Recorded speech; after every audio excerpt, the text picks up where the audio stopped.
Olá, seja muito bem-vindo. Antes de começarmos, queremos te explicar rapidamente como funciona o nosso conteúdo. Temos um canal no Telegram com diversos audiolivros de diferentes gêneros, pensados para que você possa ouvir onde e quando quiser. Além de escutá-los online, você também pode baixar os audiolivros e ouvi-los offline. Ao entrar no nosso canal, você terá acesso a todo o catálogo disponível. E caso esteja procurando algum livro específico que ainda não foi postado, poderá solicitar o título e o autor para que o transformemos em áudio. A mensalidade do canal é de apenas R$ 10 por mês. Também vendemos audiolivros por unidade por apenas R$ 5 cada, para quem prefere adquirir títulos individuais. Para fazer parte do nosso canal no Telegram, basta escanear o QR Code na tela ou acessar o link disponível nos comentários. Agradecemos pela sua atenção. Para Luiz. Prólogo. Houve coisas que eu fiz para evitar esse reencontro. Eu fiz uma lista. Fiz um plano. Justifiquei isso lembrando a mim mesmo que esses não eram realmente meus amigos e que 10 anos era tempo suficiente. Esta viagem anual não estava ajudando ninguém. Esta promessa. Éramos muito jovens quando concordamos em nos reunir para o aniversário, como forma de manter um ao outro seguro. Foi um impulso equivocado, uma reação exagerada. Uma busca de pânico pelo controle quando todos nós certamente já sabíamos o que era melhor. Eu havia começado o processo de me desvencilhar 6 meses antes, na esperança de me tornar invisível e inacessível. 3 passos simples vistos até o fim. Mudei meu número quando troquei de operadora, transferindo a maioria dos meus contatos, enquanto excluí aqueles que esperava deixar para trás. Uma lousa em branco. E quando o e-mail do grupo de Amaya chegou em janeiro, marquei-o como lixo eletrônico e excluí-o imediatamente. Fechado não lido, então eu poderia alegar ignorância.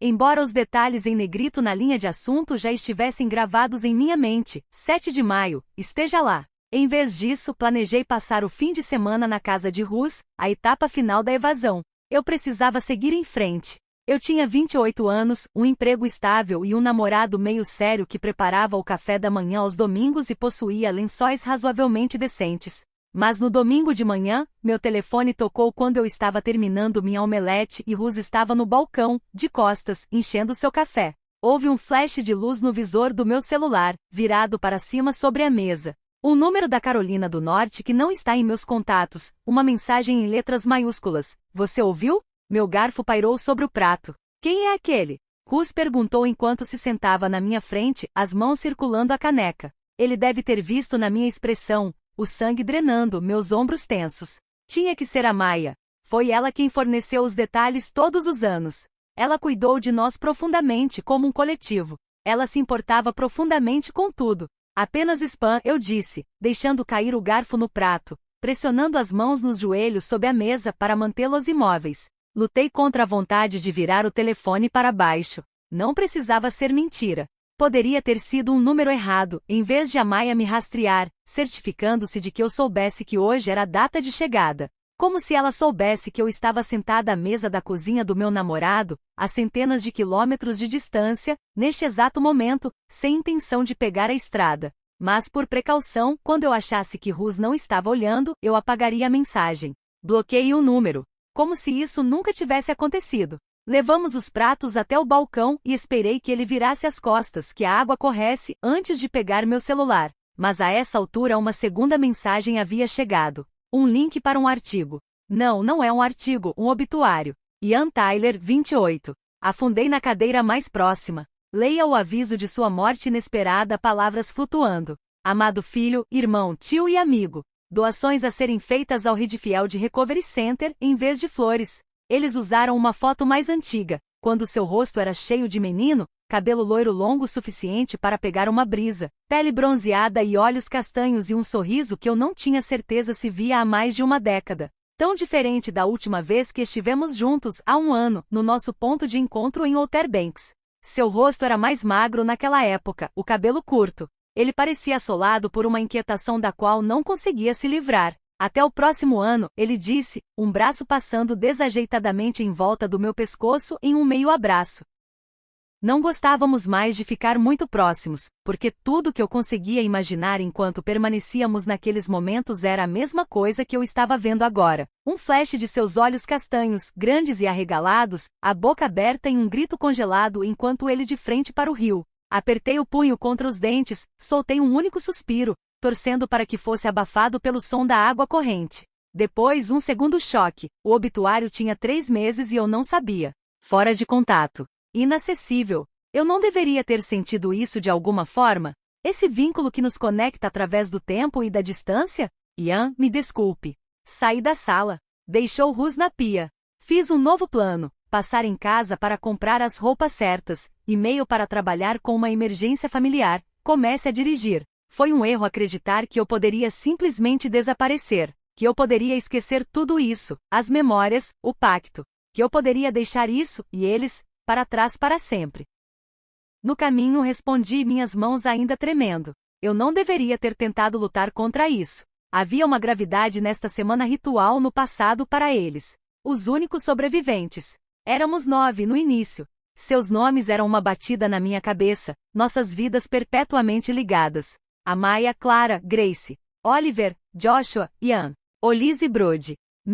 Parecia um milagre que existisse algum de nós. Na verdade, representavam a faceta da minha vida que eu mais queria esquecer. Um exorcismo do meu passado que não consegui completar. Mas como Amaya eu me importava e profundamente.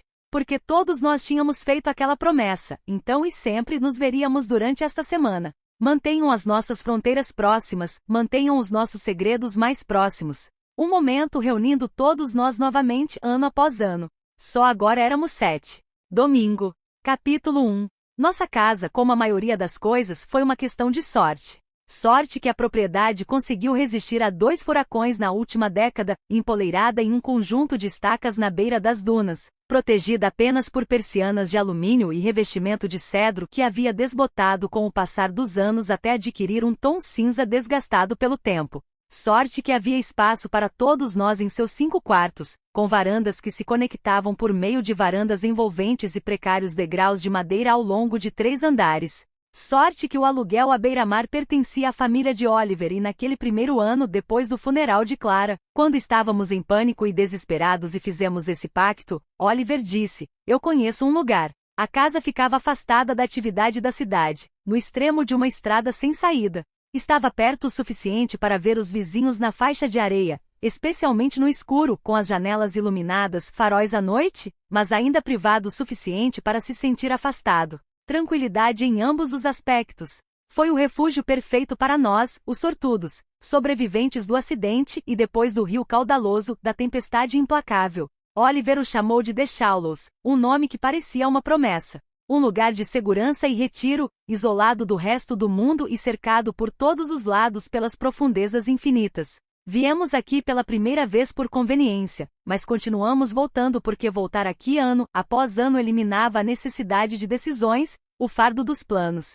E porque ficava a centenas de quilômetros do local do acidente, protegido da ressaca do passado. Asterisco, asterisco, asterisco. Dirigi 5 horas até a costa e depois passei por uma série de pontes até as Ilhas Barreira ao sul, passando tempo em um estado de pavor constante, tentando me distrair com uma variedade de podcasts nos quais não conseguia me concentrar, antes de finalmente dar até o silêncio.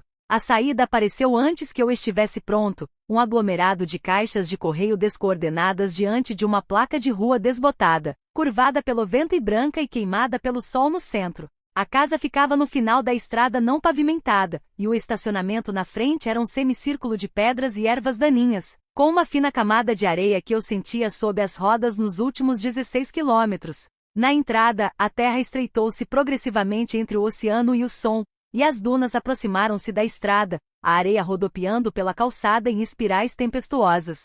À distância, a areia formava uma espécie de neblina, suspensa como neblina na atmosfera, invadindo o mar. Sem manutenção regular, imaginei, tudo isso seria eliminado. Todos os sinais de humanidade apagados, num ataque constante à natureza. A geografia estava mudando constantemente aqui. Nos pântanos, a água escorria pelas margens gramadas da estrada. Depois de uma tempestade, as ilhas poderiam ter se tornado penínsulas ou vice-versa. E as dunas estavam sempre se movendo, crescendo, como se tudo à vista estivesse esperando para ser consumido. Mas de alguma forma esta casa permaneceu. Havia 4 carros enfileirados na frente, sendo o último o sedã cor de ferrugem de Amaya, com uma coleção de decalques revestindo o para-brisa traseiro. Já era fim de tarde, presumi que fosse o último a chegar. Nem todo mundo morava mais perto. Parei ao lado de um familiar Honda escuro, chocado com o banco do carro visível na parte de trás, com o quanto poderia mudar em um ano. Quando saí, o ar tinha gosto de sal, como algo saído dos meus pesadelos.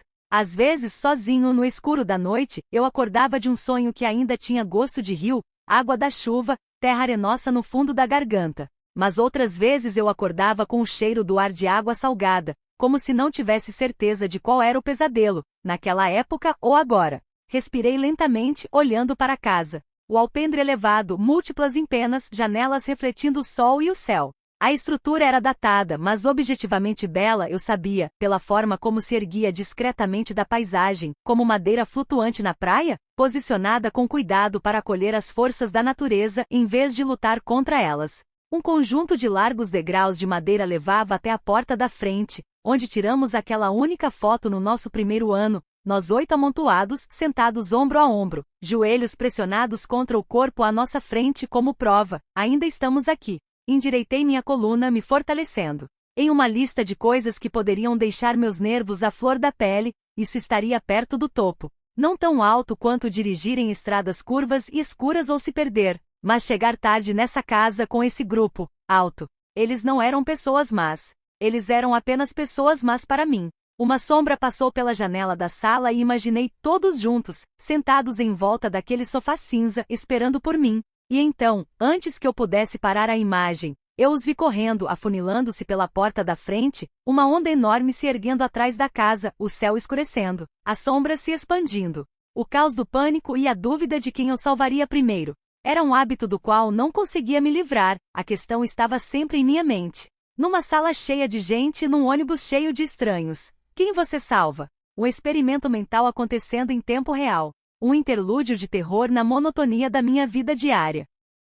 Peguei minha bagagem e bati o porta-malas do meu carro. O primeiro dia sempre foi o mais difícil. Asterisco, asterisco, asterisco. A porta da frente rangeu quando a empurrei, as dobradiças enferrujadas pelo ar da água salgada e pelo tempo. Um passo para dentro e minha memória ficou mais nítida. Paredes caiadas com painéis de madeira e uma planta aberta, para que eu pudesse ver através da casa. Da entrada à saída, primeiro a sala de estar, depois a longa mesa da sala de jantar e a cozinha além, as áreas divididas apenas por móveis e por fim, as janelas dos fundos e a porta de correr para o deck. Mas quando fechei a porta da frente atrás de mim, alto o suficiente para chamar a atenção, para ter certeza de que eles sabiam que eu estava aqui, Brody foi o único que vi. Lá está ela, disse ele, de pé perto da geladeira, como se houvesse mais alguém na sala conosco. Ele torceu a tampa da cerveja enquanto caminhava pela metade do espaço, formando covinhas enquanto sorria. Ele tinha o mesmo corte de cabelo desgrenhado de sempre,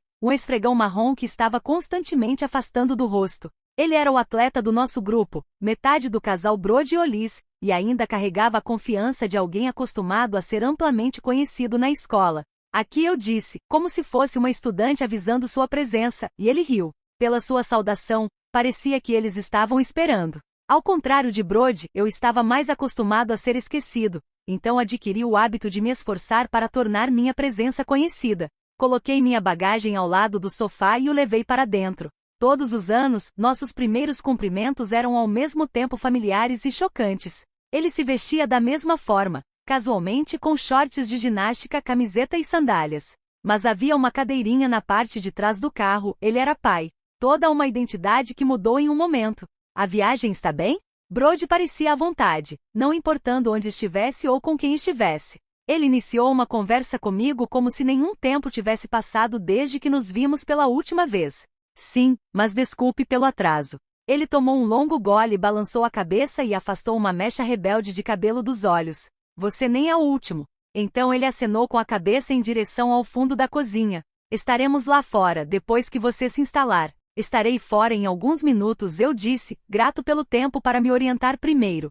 Razões para salvar Brody. Ele era um novo pai. As pessoas sentiriam falta dele. Ele sorriu parado na porta dos fundos, me observando. Eu estava vestindo o primeiro jeans e camiseta que consegui tirar da gaveta, e mechas de cabelo loiro escuro caíram do meu rabo de cavalo desordenado durante a viagem. Eu me senti constrangido, exposto. Você parece bem, Kaz, disse ele, como se pudesse ler minha insegurança. Ele deixou a porta de correr entreaberta ao sair, por oferenda ou por descuido. No silêncio que se seguiu, ouvi as ondas, o grito de uma gaivota. Nos fundos havia uma passarela de madeira pelas dunas, ervas marinhas misturadas com areia, e depois, água, brisa do mar, infinito. Grace sempre disse que havia algo de curativo no oceano, mas ela era alguém que acreditava na capacidade da mente de se endireitar e na capacidade da natureza de fazer o mesmo. Ela trabalhava como terapeuta de traumas agora, o que achei que era razão suficiente para salvá-la, mesmo que ela visse o resto de nós como trabalhos em andamento. Grace deve ter conseguido se convencer de que o inimigo não era a água, mas a falta de luz em uma estrada sinuosa na montanha. Um cervo, apanhado pelo brilho ofuscante dos faróis, uma série de decisões erradas em uma tempestade que se aproxima. Mas não encontrei nada de curativo neste lugar. Talvez tenham sido as pontes que tive que percorrer para chegar até aqui, me isolando do resto da minha vida, isolando todos nós juntos. A única estrada e a maneira como a luz brilhava na calçada como água. O mar visível dos dois lados, e esta sensação de que algo se aproximava. Talvez fosse assim, não importa onde estivéssemos, desde que estivéssemos juntos. Talvez tudo que tocamos juntos tenha virado cinzas. Asterisco, asterisco, asterisco. Meu quarto, o quarto em que fiquei desde aquele primeiro ano, era um dos 3 no segundo andar. A porta estava aberta no final do corredor, me dando as boas-vindas. Lá dentro havia 2 camas queen size com edredons em tons de água combinando, móveis de madeira escura e um espelho antigo fora do lugar. A bagagem de Amaya estava ao pé da cama que sempre foi dela, perto da entrada. Quase não a vi. Foi a brisa que notei primeiro. As portas de vidro da varanda se abriram e a silhueta através das cortinas transparentes. Uma pessoa de frente para as dunas, para o oceano. Ei, eu disse baixinho, abrindo totalmente as portas. Mas eu a fiz pular do mesmo jeito. Seu cabelo castanho encaracolado estava preso em seu rabo de cavalo alto característico e parecia mais curto do que no ano anterior. Havia buracos sob seus olhos castanhos quando ela se virou para mim, como se ela tivesse viajado durante a noite ou sido assombrada pelo drive-in assim como eu. Oh, ela disse, como se estivesse surpresa em me ver aqui. Ela parecia ainda menor do que eu lembrava, afogada em calças largas e um moletom grande demais, com as mãos enfiadas dentro das mangas. O clima em Outer Banks no início de maio era imprevisível. Poderia estar 16 graus com uma brisa fresca do oceano, ou poderia estar perto de 80 graus com um sol forte e denso de umidade. Não queria assustar você, eu disse, largando minha bagagem ao lado da cama, perto da janela, no quarto que sempre dividíamos. Criaturas de hábitos, todos nós. O conforto das rotinas permanecia desde os nossos anos escolares, cargos atribuídos e lugares previstos. Os quartos eram quase em estilo dormitório, com layouts idênticos, 2 camas e móveis semelhantes em cada um. Apenas o esquema de cores variava, por isso chamamos os quartos pelas cores. Grace e Olis no quarto amarelo, Brody e Joshua na sala da marinha. O quarto principal do primeiro andar sempre pertenceu a Oliver. Amaya recostou-se no corrimão de madeira, mexendo no conjunto de anéis de prata que sempre usava. Suas unhas estavam pintadas de um azul lascado e tempestuoso. Você conseguiu, disse ela, como se quisesse me avisar que estava esperando. Nós não nos abraçamos. Nunca o fizemos, não até o fim, quando foi um alívio. Um lançamento. Eu estava começando a me preocupar. Ela sempre parecia ter um sexto sentido, como se soubesse que eu estava sentado à mesa da cozinha de Rus naquela manhã com toda a intenção de ficar onde estava. Soubesse o suficiente para me mandar uma mensagem, soubesse o que seria necessário para que eu viesse. Fiquei me perguntando o que ela estava pensando enquanto eu dava desculpas a Rus. Sinto muito, mensagem do meu chefe. Viagem de negócios de última hora. E rejeitei sua oferta de me levar a um aeroporto, as mentiras escapando tão facilmente da minha língua. Eu não sabia, eu disse, e diante de seu olhar contínuo, acrescentei, sobre Ian. A perda era muito recente, impossível de processar. Senti vontade de procurá-lo, desesperado como sempre, para prestar contas dele, para verificar seu quarto, ou ouvir seus passos lá em cima, ouvir sua risada de algum lugar nos fundos. Ela torceu o nariz enquanto olhava para o lado. Eu tive que ouvir os detalhes de Josh. Amaya, como eu, como a maioria dos sobreviventes, mudou-se da cidade nos anos seguintes ao acidente, embora a escolha do local agora fosse perturbadora. Joshua era o único que ainda morava e trabalhava na cidade onde todos crescemos e que teria ouvido falar de Ian diretamente através dos boatos locais. Achei que ele estava melhor, eu disse, com os olhos ardendo, o ato da discussão de repente tornando-o real. Mas a verdade é que eu não tinha nenhuma razão para saber como Ian estava. Amaya piscou para mim lentamente. Está todo mundo aqui? Ela perguntou, dinamizando a conversa, poupando-me do constrangimento. Brody disse que eles estão lá atrás, eu disse, e ela assentiu. Vamos, acrescentei. Não me faça ir lá sozinho. Já vou descer. Só preciso de 1 minuto, disse ela, voltando-se para a varanda. Ela parecia tão pequena ali parada, emoldurada pelas dunas, o oceano se estendendo ao longe, o vento soprando em seus cabelos. Um arrepio percorreu meu corpo. Não pude deixar de imaginar Clara em um precipício diferente, precisando de alguma coisa também. Mas então a Maya olhou por cima do ombro com um leve sorriso. É bom ver você, Cassidy. Você também, eu disse. Há muito tempo atrás, ela uma vez nos levou a um lugar seguro. Tentei encontrar a sombra daquela pessoa naquela que estava diante de mim. Razões para salvar a Maya, eu não tinha certeza se ela conseguiria sobreviver sozinha. Asterisco, asterisco, asterisco. Sair pela porta dos fundos do The Shallow sempre foi um truque de perspectiva. As dunas bloqueavam a vista da praia do nível inferior, mas ainda era possível vislumbrar o horizonte além. Era fácil imaginar que você estava sozinho aqui, apenas areia, mar e céu. Mas os degraus laterais levavam a um pátio fechado com uma banheira de hidromassagem, um pedaço de pedra solta cercando cadeiras Adirondack e uma fogueira no centro. Um centro de atividades ocultas. Eu os vi de cima, sentados em semicírculo, a cadência de suas vozes subindo, mas impossível de decifrar. Enquanto descia os degraus, apenas Joshua pareceu notar. Senti seus olhos me seguindo do outro lado da fogueira.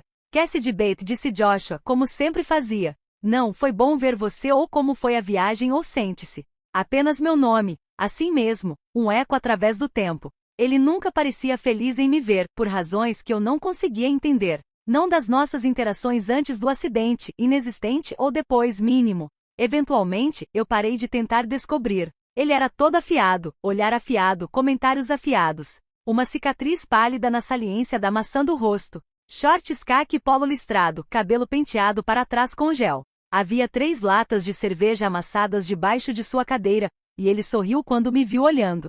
Razões para salvar Josué, nada lhe veio à mente. Brody gesticulou para que eu me juntasse a eles, no momento em que a mulher ao lado dele se virou na cadeira, os longos cabelos escuros caindo sobre os ombros. Ei, Cassidy, disse Grace, com um sorriso se alargando, um completo contraste com a saudação de Joshua. Ela tinha a rara habilidade de deixar os outros à vontade, inclusive eu. Ela usava um vestido maxi sob uma jaqueta jeans, tinha uma suavidade em suas feições e um jeito de se mover que parecia deliberado, adequado ao seu nome. Tudo em Grace parecia projetado para aproximá-lo, atraí-lo. Você viu a Maya lá? Ela perguntou, escovando o cabelo atrás dos ombros. Ela está vindo, eu disse, sentando no assento do outro lado de Grace. Senti o olhar de Joshua sobre mim e fiquei hiperconsciente de cada movimento, como cruzar as pernas, onde colocar os braços. Meu jeans não era adequado para a praia, e meu cabelo estava naquele comprimento intermediário estranho. Eu me ocupei em desfazer o elástico de cabelo agora, passando as mãos pelas mechas na altura dos ombros. No silêncio que se seguiu, pensei ter percebido uma troca de olhares entre os 3. Isso me fez pensar que havia interrompido alguma coisa. Mas o que quer que estivessem discutindo, eles não retomaram o assunto. Brody inclinou a cabeça para trás, colocou as mãos em volta da boca e gritou, a Maya desça. Grace lançou-lhe um olhar de boca fechada. Então, deixe em paz. Grace falou com um ar de sabedoria ou autoridade, como imaginei que todos os terapeutas deveriam ter, como se ela tivesse algum insight extra que o resto de nós não tinha. Então ela se inclinou para mais perto de mim, 2 mãos recém-manicuradas em meu braço. Oh, adorei o seu colar, disse ela. Grace operava com uma série de elogios e otimismo, e conseguia desarmá-lo tão facilmente e tão prontamente. Uma habilidade que ela provavelmente usava em seu trabalho com pacientes. Agora ela estendeu a mão para meu pescoço. Meus braços se arrepiaram enquanto ela colocava a corrente na palma da mão, inclinando-se mais perto, deslizando círculos entrelaçados entre os dedos, de modo que soavam como música. Obrigado, eu disse, esperando que ela largasse a corrente. Apesar de todas as coisas em que Grace acreditava, o espaço pessoal não parecia ser uma delas. Russ ganhou o colar de aniversário no mês passado e disse que pensou em mim assim que o viu. No centro dos círculos entrelaçados estava a letra C, mas era algo que você só notava se estivesse procurando, de uma forma que parecia um segredo ou uma surpresa. Agora servia como uma conexão com minha vida real. Deslizei o amuleto ao longo da corrente, de repente transportado de volta ao meu apartamento quando Rus me entregou aquela caixa, seu rosto a princípio cauteloso e inseguro, antes de sentir sua expressão espelhando a alegria na minha.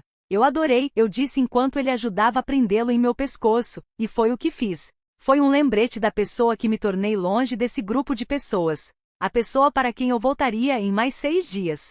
Segundos depois, passos ecoaram no convés acima, mais altos e mais deliberados que os de Amaya. E então uma voz nítida gritou do outro lado da murada: "Vejo que todos vocês se sentiram em casa." Bem, o rei finalmente chegou, disse Joshua com um meio sorriso. Oliver King, que sempre parecia pronto para comandar uma sala, desceu as escadas, parecendo ter acabado de chegar de uma reunião ou de um almoço de negócios, de calça comprida, tênis da moda e um blazer que devia ser perfeitamente adaptado ao seu corpo magro.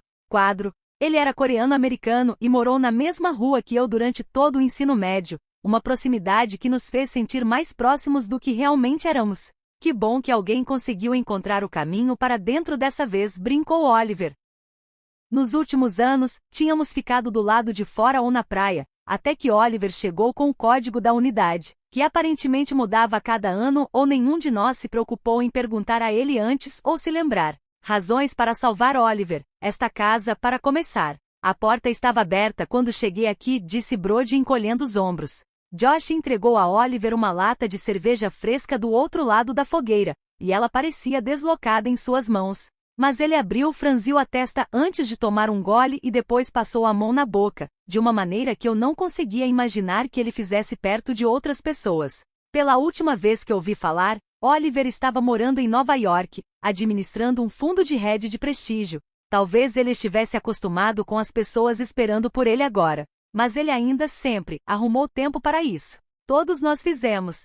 É por isso que acreditei que, apesar de todas as nossas diferenças, por mais desconectadas que fossem as nossas vidas 10 anos depois, todos nos importávamos mais uns com os outros do que admitiríamos, cara a cara. Não tínhamos perdido um ano, nem mesmo em 2020, quando a maioria dos restaurantes foram fechados e fomos aconselhados a ficar parados. Nem mesmo no ano passado, quando a namorada de Brody estava grávida de 9 meses e implorou para ele não vir. Ela entrou em trabalho de parto no último dia, e quando ele saiu, um raro momento de euforia, beijando cada um de nós na bochecha, senti algo mudar, pensando que talvez fosse o fim, que novos começos e a promessa do futuro estavam nos libertando. Mas agora Brody estava de volta com a cadeirinha no lugar, como se nada tivesse mudado. A única pessoa que faltava era... Alguém está na praia, Amaya gritou do topo da escada. Ela estava com as mãos no corrimão de madeira, embora não conseguisse ver claramente de lá. É uma praia, disse Josh, sem sequer olhar na direção dela. As pessoas tendem a usá-lo. Liz está lá fora, respondeu Grace, ignorando Josh e acenando para Amaya. Ela passou cerca de 3 segundos lá dentro, desfazendo as malas. Apenas o tempo suficiente para trocar de roupa para um treino. Somos todos nós então? Oliver perguntou, nos observando lentamente, um por um. Perguntei-me se ele fez uma contagem mental, como eu fiz, de quem salvar. Eu me perguntei onde eu me encaixaria em sua lista. Amaya sentou-se no braço do último assento vago, olhando ao redor do círculo. Cada um de nós fazendo um balanço do resto. Todos presentes e contabilizados, disse Brody, cruzando os pés na borda da fogueira. Eu me encolhi na minha cadeira. Ninguém mencionou Ian, e foi como um soco no estômago. Com que rapidez cada um de nós poderia ser esquecido. Aqui um momento e depois desaparecemos brutais e eficientes.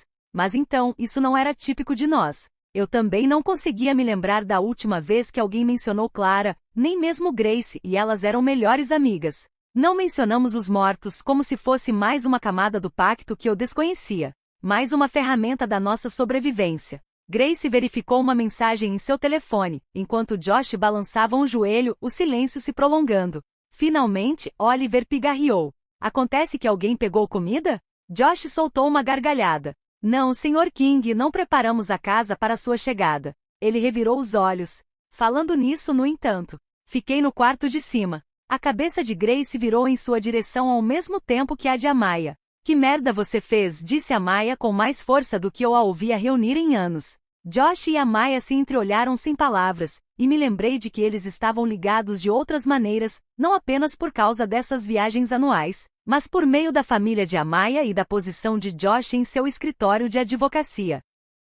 Para ser honesta, Grace interrompeu, tentando moderar o que quer que viesse a seguir. Eu esperava que pudéssemos usar o espaço do andar de cima para trabalhar. Ainda tenho pacientes para atender esta semana, consultas virtuais marcadas. O espaço no andar de cima? Eu me ouvi repetindo, interrompendo-a. Pela primeira vez, todos olharam para mim. Você quer dizer o quarto de Ian? Vamos chamá-lo do que é. Seu nome reverberou pelo grupo com um choque. Houve um longo período de silêncio antes que Josh levantasse um ombro em um encolher de ombros. Tudo bem, disse Josh. Fiquei no quarto de Ian, visto que ele não iria mais precisar dele. Você está brincando comigo? Amaya disse. Eu não tinha certeza se ela estava se referindo ao fato de ele ter ocupado o quarto ou se ele estava sendo tão grosseiro sobre isso agora. Você não pode simplesmente pegar o que quiser. O que deveríamos fazer em vez disso, Amaya? Josh disse. Devemos desenhar para isso? Brody soltou um gemido baixo de frustração.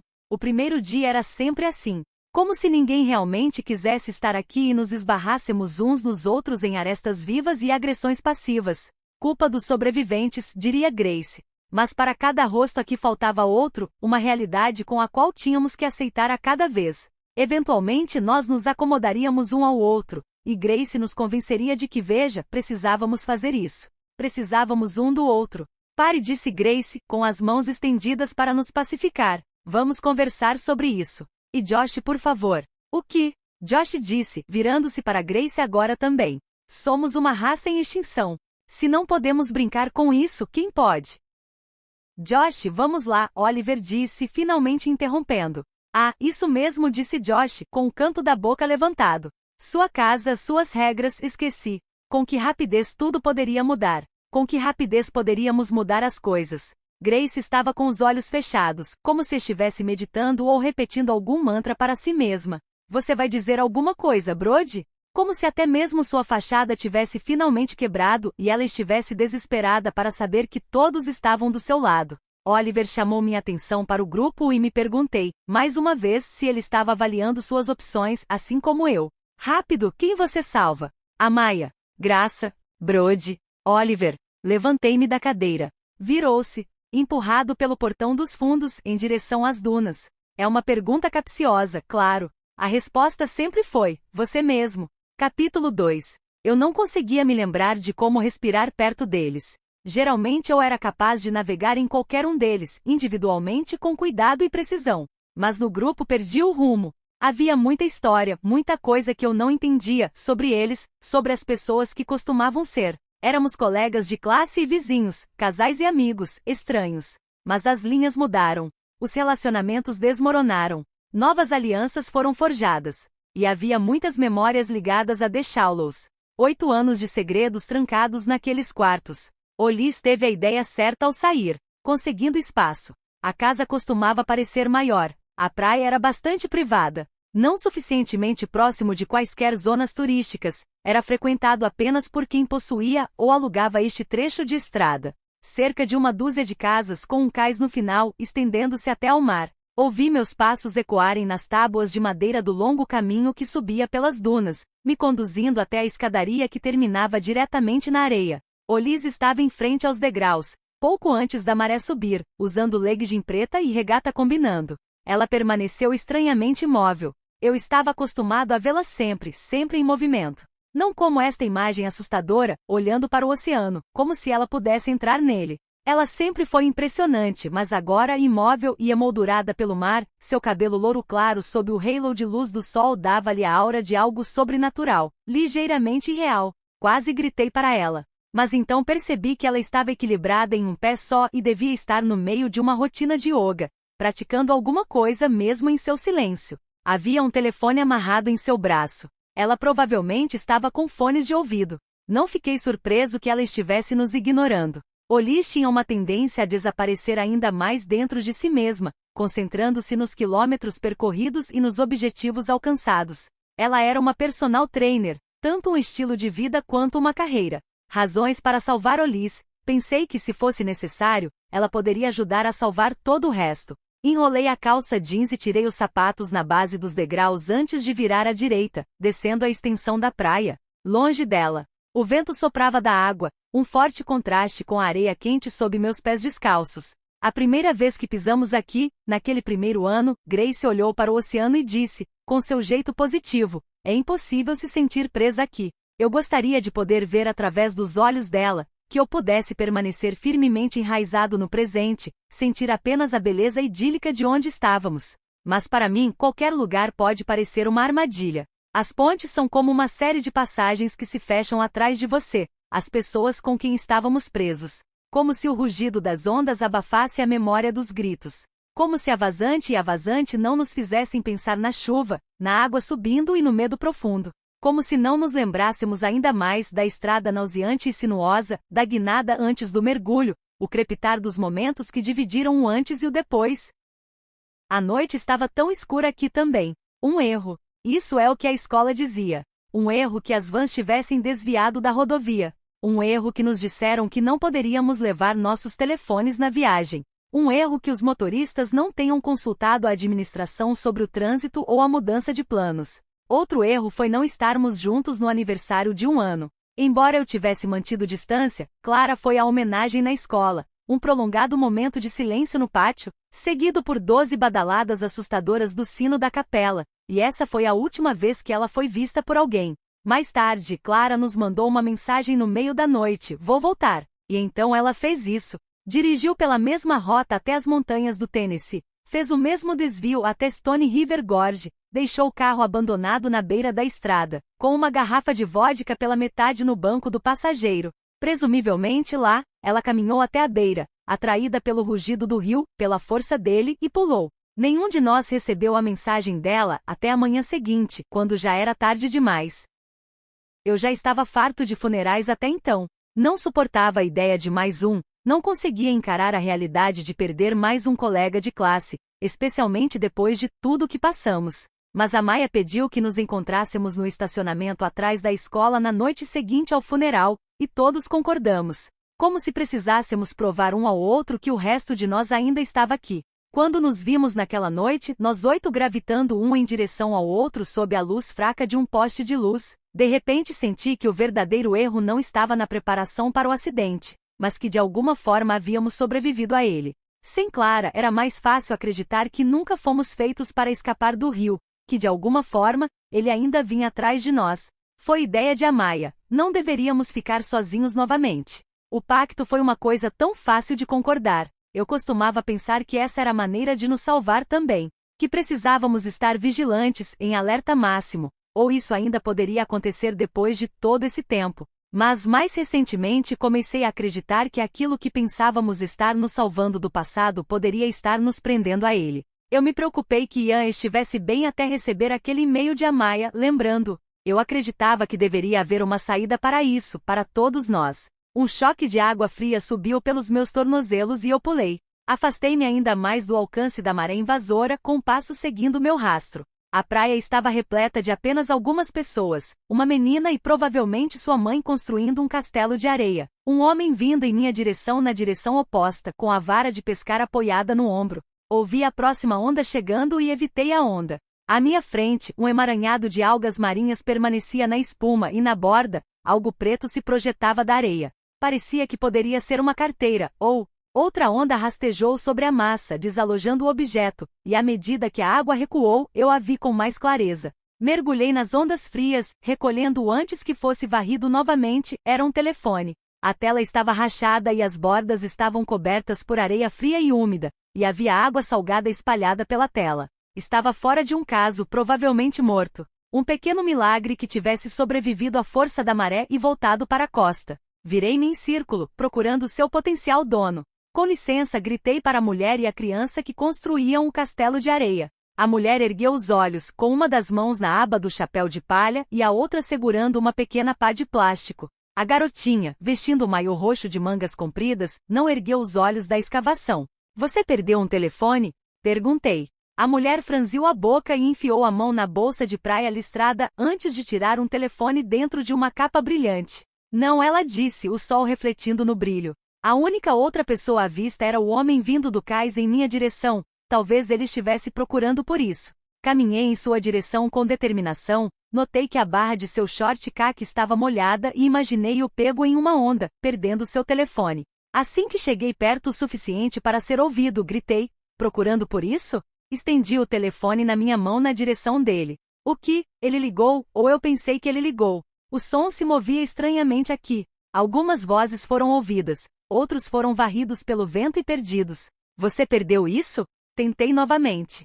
Seus passos diminuíram, e ele moveu a vara de pescar de um lado para o outro do corpo. Ele era mais jovem do que eu pensava à distância, com roupas largas e cabelos emaranhados pelo vento espetados em mechas, mas provavelmente estava na casa dos 30, se tanto. Seus olhos brilhantes se destacavam cintilantes contra um bronzeado profundo. Não, ele disse. Eu sei que não devo levar um telefone para a praia. Olhei para cima e para baixo na extensão de areia, procurando outra possibilidade. Há algum achado e perdido por aqui? Eu perguntei, esperando transferir a responsabilidade para ele. Ele parecia ser local deste lugar. Ele riu passando a mão livre pelo cabelo, alisando as mechas, embora elas tenham subido novamente imediatamente. Definitivamente não. Não conheço ninguém aqui, acrescentei. Estou apenas de visita. Pela sua expressão confusa, presumi que isso deveria ter sido facilmente aparente.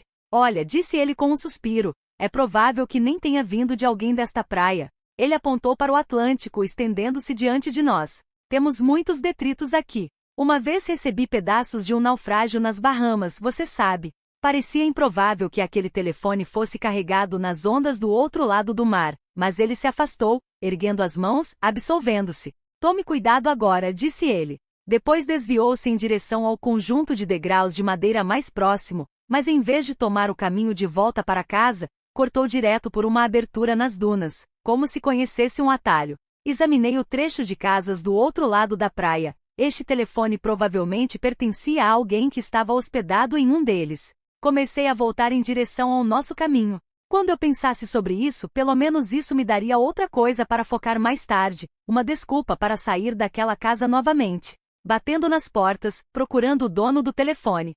Se não estivesse na água há muito tempo, seria possível que eu conseguisse reiniciá-lo e rastrear o proprietário com as informações que continha. Quando me aproximei dos degraus da praia que levavam à nossa casa, Ulis não estava mais à vista. Caminhei pelo caminho de madeira em direção à casa, passando pela placa gravada no portão que dizia The Shallows. Senti-me lento ao entrar no pátio fechado, tentando situar a sensação de erro que tomou conta de mim. Ouvi atentamente as ondas, as gaivotas. Foi o silêncio. Éramos 7 naquela casa e no momento não havia um único sinal de vida. Subi os degraus até o deck e entrei pela porta corrediça dos fundos, entrando na cozinha. O interior estava escuro em comparação com o sol forte de maio e à medida que meus olhos se adaptavam, pude distinguir algumas garrafas e latas descartadas nas bancadas. O andar de baixo parecia deserto, mas eu podia ouvir o rangido de passos vindos do andar de cima. Olá, liguei. Ninguém respondeu. Caminhei em direção às escadas perto da porta da frente, de onde eu podia ver através das janelas da sala. Havia um jipe preto novo estacionado atrás do meu carro, o carro alugado de Oliver, eu imaginei, mas havia uma vaga vazia do outro lado do estacionamento, onde costumava estar o carro cor de ferrugem de Amaya. E então, um barulho de pés descendo os degraus. Recuei quando Ulis apareceu, jogando seu cabelo loiro sobre um ombro. Finalmente, disse ela. Achei que tinha sido abandonado. Nenhum de nós reconheceu que não nos víamos há um ano. Honestamente pensei que em alguns aspectos ela era mais parecida comigo, aqui contra seu melhor julgamento, mas aqui mesmo assim. Seu cabelo caía como uma cortina em volta do rosto, a franja até o topo dos olhos, tão exata que eu a imaginava parando todas as manhãs, uma visão de eficiência. A única joia que notei que ela usava era um piercing no nariz com um único diamante. Agora seus olhos azuis vagavam pela sala, como se nem eles conseguissem ficar parados. Foi então que vi o bilhete na mesinha de centro. Um dos menus de entrega dobrados com escrita escura por cima, na maré alta. Peguei-o e estendi-o para Ulis. Mistério resolvido. High Tide era um restaurante no lado sonoro da ilha, o local para comer mais próximo, que frequentávamos ao longo dos anos.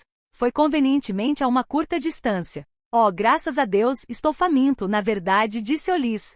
Ela havia trocado seu equipamento de yoga por uma blusa de cores vivas, shorts e sandálias que mostravam suas longas pernas, tonificadas por anos de treinamento para maratona.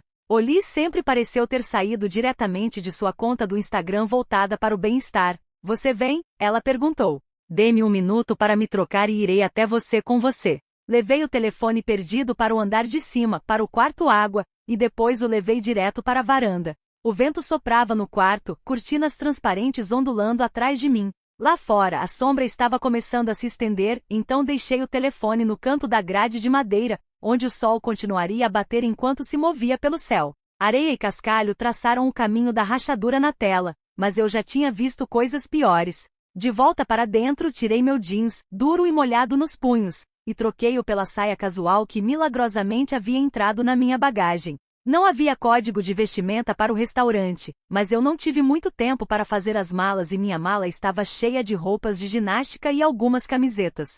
Dei uma rápida olhada no espelho antigo e procurei meu pincel, antes de perceber que devo ter esquecido de embalá-lo. Verifiquei as superfícies em busca de algo de Amaya que pudesse usar. Achei que ela não se importaria, mas não havia sinal de que ela tivesse começado a desfazer as malas. Eu me virei, observando a sala.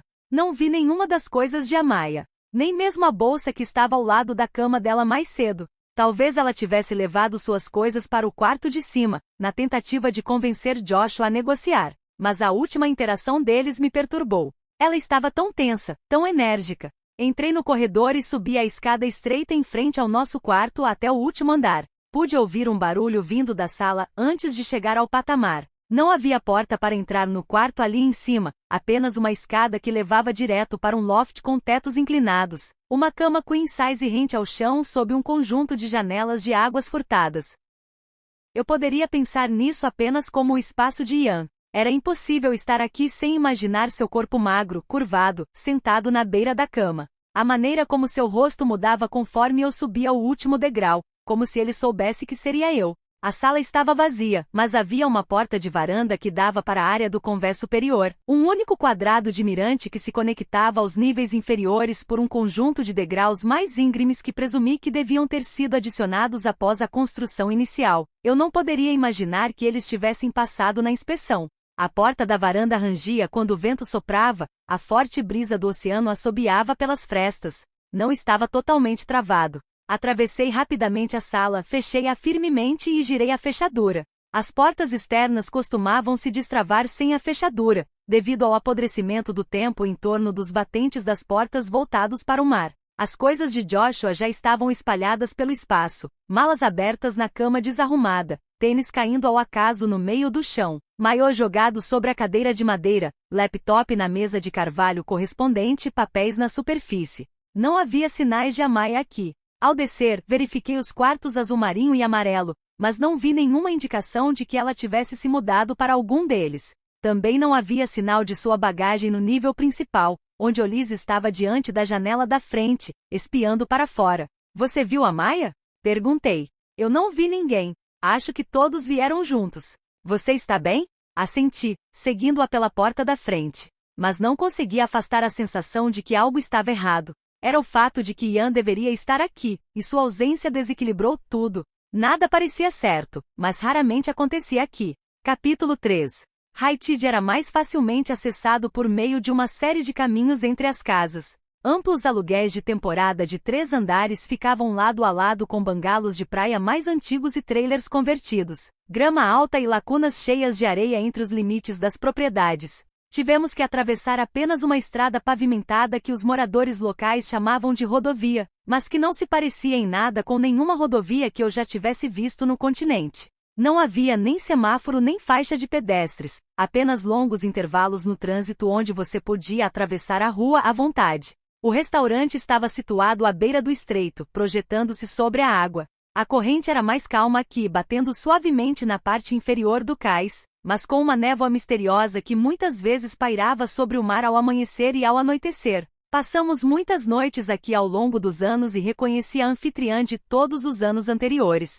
Ela deve ter nos reconhecido também. Quando entramos, seu rosto mudou imediatamente, sulcos profundos se formaram em sua pele bronzeada enquanto seu sorriso se alargava. Eu sabia que faltavam alguns rostos, disse ela com voz rouca. Então ela olhou para trás, como se esperasse mais. Eu não conseguia lembrar o nome dela, mas Olise o tirou da memória instantaneamente. Olá, Joanie, disse ela.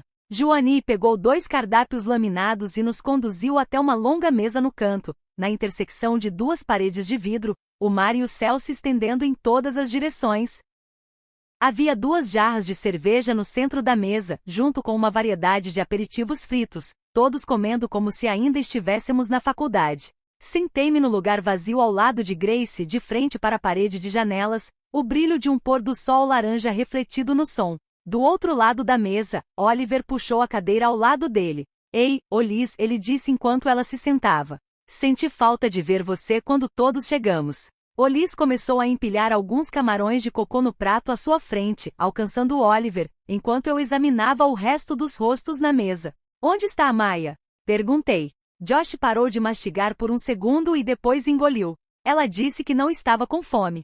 Ela se foi, eu disse, com um olhar penetrante para Josh. Ele encolheu os ombros antes de pegar um punhado de nachos. Se refrescando, eu acho. Não, quero dizer, a bolsa dela sumiu. O carro dela sumiu. A mesa ficou momentaneamente em silêncio, antes de Brody pegar uma jarra de cerveja e encher seu copo novamente. Ela vai voltar, tenho certeza, disse ele. Então ele estendeu a mão para encher meu copo também. Isso tem que ser um recorde, disse Josh, revirando os olhos. O que? Ela aguentou 3 horas desta vez. Não fui o único que olhou para ele dessa vez, embora ele parecesse não notar. Coloquei meu telefone sobre a mesa, franzindo a testa. Pensando que deveria encontrar esse número na mensagem dela no início do dia e fazer o check-in. Vou mandar uma mensagem para ela, disse Grace, como se entendesse a necessidade de deixar o resto de nós à vontade. A Maya já havia desaparecido antes. Irônico, considerando que foi ela quem garantiu que todos estaríamos aqui. No entanto, ela teve mais dificuldade do que qualquer um de nós em permanecer onde estava. Ela saía para dar um passeio e dizia que perdeu a noção do tempo. Ela pegava o carro para fazer compras e depois se hospedava no acampamento perto da estrada para passar a noite, antes de voltar no dia seguinte com o café da manhã. Como se ela também pudesse sentir isso, como qualquer lugar poderia se tornar uma armadilha, e precisasse provar a si mesma que poderia escapar. Grace apertou os lábios e ergueu os olhos do telefone. Ela está bem. Diz que só precisa de um pouco de espaço. Ela vai voltar esta noite? Perguntei. Mas Grace guardou o celular, encolheu os ombros e pousou a mão no meu braço. Dê a ela algum tempo. Você sabe como pode ser. Grace e a Maya formaram um vínculo ao longo dos anos de uma forma que outras pessoas não conseguiram. Pela maneira como Grace falou de Amaya, parte de mim se perguntou se Amaya também não era sua paciente. Qual é o excesso de quanto tempo ela leva para voltar? Josh perguntou, como se tudo isso fosse uma piada. Naquele momento meu telefone acendeu com uma mensagem, mas era o nome de Ruz no display. Tudo bem? Mandei uma mensagem de volta. Sim, estou me acomodando. Falo logo. Vendo alguém, presumo? Brody perguntou, olhando por cima do meu ombro para ver o que eu estava digitando. Sorri para ele, colocando meu telefone de volta na bolsa. Eu não queria compartilhar essa parte da minha vida com eles. Meu passado poderia estar irreversivelmente ligado a eles, mas meu futuro não precisava estar assim. Isto é sério? Ele perguntou, provocando, formando covinhas enquanto apoiava o cotovelo na mesa e apoiava o queixo na mão, de frente para mim. Não exatamente, eu disse, balançando a cabeça, reconhecendo a verdade para mim mesmo enquanto a dizia. Eu já tinha contado a primeira grande mentira para Ruz, que eu tinha que estar no local para cobrir um colega em uma viagem de trabalho de última hora, e era apenas uma questão de tempo até que eu contasse a segunda e a terceira, me enterrando em detalhes que eu teria que manter em ordem, um fardo do qual eu não queria fazer parte. Isso era autossabotagem, eu sabia, mas já tinha colocado tudo em prática com a primeira mentira. Foi uma vergonha. As coisas com Ruz tinham sido fáceis até agora. Ele geralmente não fazia muitas perguntas que exigissem uma mentira ou um pivô. Ele era 4 anos mais velho que eu e tinha tendência a se concentrar no futuro. Nós nos conhecemos em nosso bar favorito na vizinhança, e os olhos se fixaram imediatamente quando ele entrou. Gostávamos das mesmas coisas, desde os aperitivos do cardápio até as músicas tocando no alto, e tínhamos um senso de humor semelhante. Você acredita em destino? Ele perguntou no final daquela primeira noite, e eu fiz. E ao longo dos últimos meses, passei a acreditar que em uma sala cheia de gente, seria eu quem ele escolheria salvar. Minha interpretação equivocada do amor. Mas ele confiava demais e agora eu sabia disso. Era apenas uma questão de tempo. Ah, bem, disse Grace, apontando para minha cerveja cheia. Tome uma bebida adorável. Suponho que ninguém ficou muito surpreso. Todos os anos eram praticamente iguais. Durante a última década tive uma série de relacionamentos fracassados, nos quais fui muito apegado ou muito indiferente. Foi um processo ativo lutar pelo meio termo, minhas esperanças de uma vida mediana, uma existência mediana, e pensei que poderia ter acertado em cheio com Rus. Mas agora eu estava começando a pensar que não havia meio termo, que éramos todos apenas um conjunto de extremos, equilibrando-nos uns aos outros. Não conseguia parar de me reavaliar constantemente, de me ver de uma vista aérea. Eu já sabia muitas verdades duras sobre mim. Supus que esse fosse o principal problema de todos nós. E você, Brody? Você já marcou uma data? Perguntei, numa tentativa de desviar o foco de mim. Brody ergueu um ombro num encolher de ombros exagerado. Não deu certo, disse ele, pegando o telefone. Mas eu recebo esse cara todo fim de semana. Ele virou a tela em nossa direção e nos aproximamos para ver. O filho de Brody completaria 1 ano no final desta semana, embora o bebê da foto fosse minúsculo, envolto em um cobertor branco, enfiado no braço de Brody. Adorável, eu disse, e foi. Tanto o bebê quanto Brody, que provavelmente era o que ele estava procurando. Até Oli sorriu calorosamente para ele. Foi um conforto, pelo menos, que ninguém aqui parecesse melhor do que eu em manter relacionamentos longos. Esvaziei a cerveja rapidamente e me servi de outra. Encontrei-me livrando-me da resistência inicial e deslizando para dentro dela novamente, este lugar, as pessoas. Minha segunda rodada rapidamente se transformou em uma terceira, embora eu presumisse que outras estavam mais adiantadas. Não fazia mais sentido contar. Esta foi a maneira de passar o primeiro dia. A certa altura, Oliver entregou seu cartão de crédito a Joanie e ninguém mais reclamou ou ofereceu. Não adiantava fingir aqui. Pude ver o resto da noite se desenrolando com um conforto familiar. Metade de nós recuava para nossos quartos imediatamente, acolhendo sono. A outra metade ficava sentada ao redor da fogueira, com medo do silêncio e da quietude. Eu esperava que a Maya estivesse lá refrescada, acendendo as luzes externas, esperando nosso retorno. Voltamos para casa juntos em uma nuvem de álcool e risadas que beirava a histeria. Num passo em falso incomum, Olis tropeçou no meio-fio e Oliver a pegou pela cintura, e todos recomeçaram. Eu me encontrei encostado em Grace enquanto caminhávamos, senti a proximidade de Brody enquanto ele circulava ao nosso redor, certificando-me de que todos nós o ouvíssemos contar a história de alguma briga de bar que ele havia começado ou terminado. Eu não poderia contar. Estava acontecendo com todos nós, o processo de nos livrarmos de nossas reservas, despindo um ao outro novamente. Subimos aos tropeços os degraus da varanda no escuro. Não nos preocupamos em trancar a porta. Havia apenas as casas de veraneio isoladas que estavam aqui desde sempre, e os moradores dos bangalos que estavam aqui há ainda mais tempo. O interior parecia vivo e vibrante, esperando por nós. Tiramos os sapatos e enchemos o andar de baixo com nossas risadas, alguns gritos de boa noite e Brody perguntando quem iria receber mais um perto da lareira. Estou ligando, eu disse, sentindo o puxão da cama. Fui o primeiro a subir as escadas, ansioso para dormir, pronto para marcar o dia, para que eu pudesse passar para o próximo, contando-os. Demorei até estar no meu quarto, sozinho, para perceber que a Maya ainda não havia retornado. Mas então, minha preocupação foi entorpecida pelo álcool. Além disso, não seria a primeira vez que ela passaria uma noite fora. Tirei meu colar e coloquei o pijama. O ar estava úmido, então abri as portas da varanda deixando entrar a brisa noturna. Lembrei-me do telefone encharcado que havia deixado do lado de fora e fui buscá-lo no canto, uma sombra na grade do convés. Agora estava frio ao toque, mas pelo menos parecia seco. A risada de Brody ecoou no pátio enquanto eu me fechava lá dentro novamente. Levei o telefone danificado até o carregador ao lado da cômoda e liguei-o. Nada aconteceu, mas talvez deixá-lo durante a noite o traria de volta à vida. Então me enrolei na cama mais próxima da janela com meu próprio celular, folheando minhas mensagens. Havia um bilhete da minha mãe perguntando se eu poderia comparecer ao aniversário do meu pai no mês que vem, sua maneira sutil de me informar, e uma mensagem da minha chefe, Gillian. Eu enviei a ela um bilhete às pressas informando que estava saindo da cidade para uma emergência familiar, mas que trabalharia remotamente, mesmo que um pouco fora do horário de trabalho. Embora ela tenha incentivado todos nós a ficar offline fora do horário de trabalho, ela raramente o fazia. Ela havia respondido apenas alguns momentos antes: aproveite o tempo que precisar e tome cuidado. Gillian era uma ótima chefe, flexível desde que cumprisse os prazos, o que sempre fiz. Trabalhei meio período para a empresa dela em eventos corporativos, o que geralmente me permitia trabalhar em casa, com exceção dos próprios eventos. E o trabalho aproveitou meus pontos fortes. Confirmei e reconfirmei detalhes, e então agi como se não fosse grande coisa quando um cliente solicitava uma mudança de local após o envio de um depósito, ou um acréscimo de último minuto ao menu, ou uma edição nos programas já impressos. Foi muito estressante, mas com poucos riscos. E então, quando o evento finalmente chegou, minha tarefa era desaparecer em segundo plano, tornar-me imperceptível. Certifiquei-me de que todos estavam onde deveriam estar, marquei cada item de uma lista e saí da sala, limpando minhas